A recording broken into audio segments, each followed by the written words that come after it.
Can you build faster and cheaper SSD than Samsung T7 using just parts from Amazon? Let's find out. Hi everyone, welcome back to my channel. Today we are kicking off my brand new DIY gadget series. And guess what?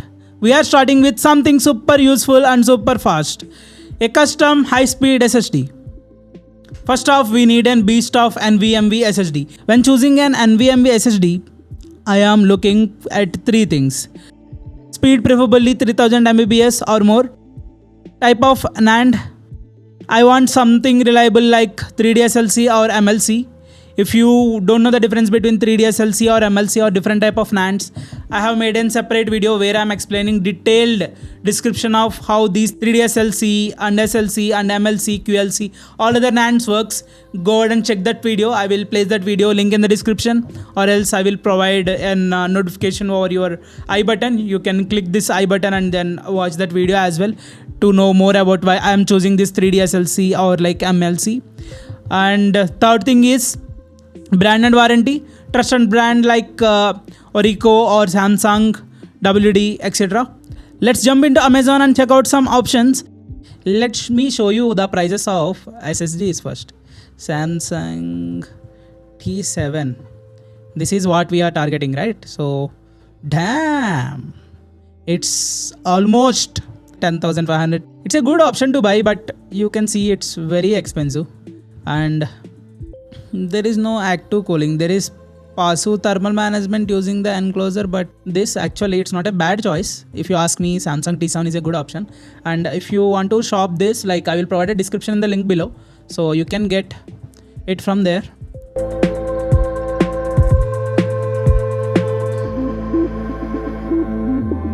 This looks somewhat good option, and it is SLC 3D NAND also. So let's check this out.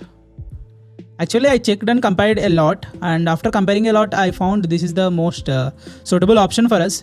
So I will provide link to buy this in the description as well, and it is having 3100 Mbps, which is perfect for our use case here, and it's having both Gen 3, Gen 4. That is good. Let's go with this. Next up, the Enclosure. This is super important because it decides the connection interface. I want USB 3.2 generation 2 or Thunderbolt 3 or 4 for maximum speed.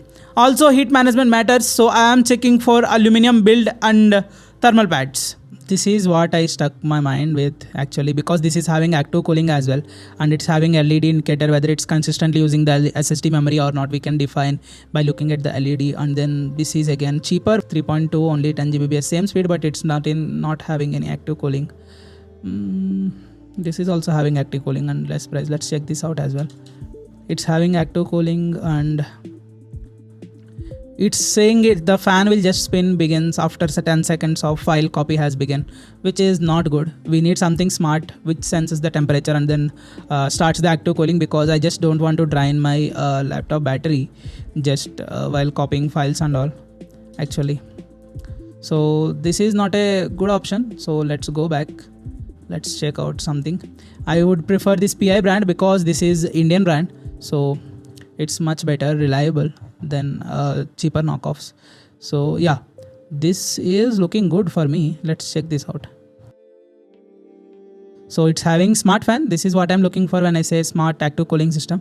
10 Gbps per speed it's having, and it will support NVMe, which we are looking for. I will give the link in the description. Buy from there. It's an affiliated link. You don't need to pay extra money, but it will support us to make better videos. Parts are ordered. Next up, unboxing and building this beast. You might be thinking, why not just buy an SSD directly? Here is why DIY is better. You can mix and match performance plus style. It's often cheaper for better performance. You learn something cool, and you can upgrade anytime. That's it for the part 1. I have placed the order, and in the next video we will do an unboxing of both SSD and Enclosure. Hit that like, subscribe and bell icon so that you don't miss it. Let's build something awesome together. Peace.